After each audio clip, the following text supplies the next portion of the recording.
think one of the main things too with our people, especially our young people, is when they want to do something and the rest of the friends just clown on them for it. And I think that's the part we need to stop. As we need to stop being crabs in a bucket as Native Americans and lift each other up. And I think this podcast is definitely what can do that. We can bring people. Exactly. You know, you just had a person. Talk about that a little bit. So we just had a young lady.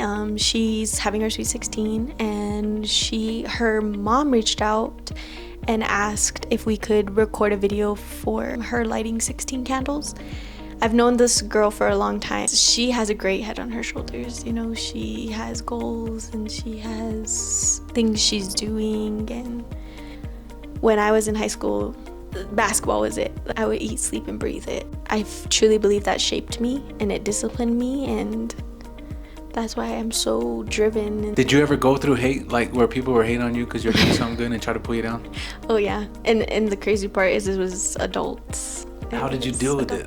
I think that it was hard for me at first. I used to go home crying. I used to, but I realized that I couldn't let that put me down. And it really made me work harder. And I was like, I'm not going to give these guys a reason to think that it's getting handed to me. So we would have shoot around at 7 a.m. I was there at 6:30. We would be done with practice at 5. I wasn't leaving till 6 or 6:30 in the evening. Coach Chavez would literally have to kick me out of the gym. For me, it was more of working hard, staying out of trouble. Then after a while, it got to the point to where I just didn't care anymore. Mm-hmm. And it took a lot. It's hard. It's really hard to not care what people say about you. You've also dealt with losing people, like a lot of us do here on the reservation, Native Americans. Yeah. You've lost some people who are close to you. I don't know if you want to get too deep, but how did you deal with that? Well, I lost my father when I was, I think, 15. Yeah, so my dad passed away. He was a medicine man. I think that was hard for me, but basketball saved me. Yeah. Like, I remember he passed away in the summer, and that next school year, I just worked hard.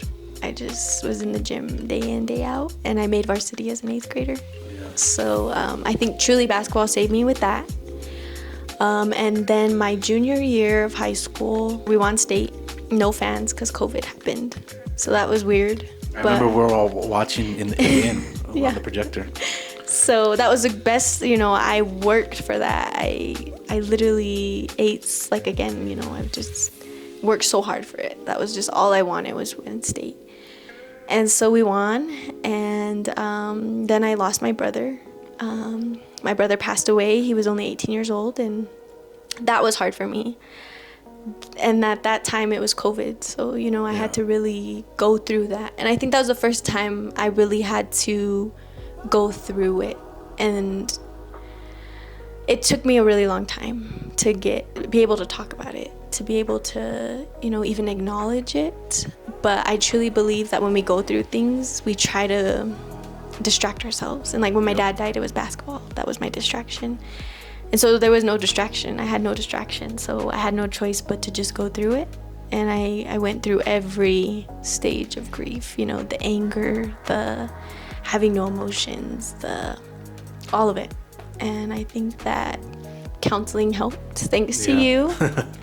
I'm a big advocate for mental health. Yes. And so Frizzle had actually talked to me about counseling, so I started going to the online one instead of going in person. Oh, really? Yeah, the Better Help. Nice. Yeah, okay. I love that. So I started going to counseling, and it really, really helped. And I think that I'm better now, and I really dealt with it. So yeah. That's beautiful. Yeah. So if you had to give advice, people, because somebody's always going through that type of situation, what would you tell them? Go through it.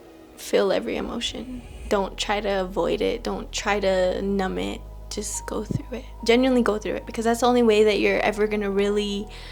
And it's not that we're getting over that person. Yeah. It's just that we have to adjust to them not being here. And they're always going to be in our hearts. And that's the thing, is they're always going to be in our hearts. But go through it. Feel every emotion that you need to feel. The anger, all of it. Definitely. I really believe that's what heals it, because if you keep those emotions bottled up inside and ignore them and numb the pain with alcohol, Yeah. Whatever it is, whatever your addiction is, drugs, Yeah. alcohol, food, you know, Yeah. you can, it becomes bad. The energy has to go somewhere. That's what I believe. Yeah. And you gotta feel it, let it come, and let it go. Yeah. So I truly believe like you just have to feel everything, go through it. Putting yourself first, as hard as it is you have to put yourself first. Yeah, it goes back to that cliche saying, you can't help nobody until you help yourself. Exactly. Put on your oxygen mask first. Yes, like in the airplane, yeah. So I truly believe like 2025 is really me focusing on me. This year is all about what I want to do. And that's, the podcast, going back to school to be a dentist, just putting myself first.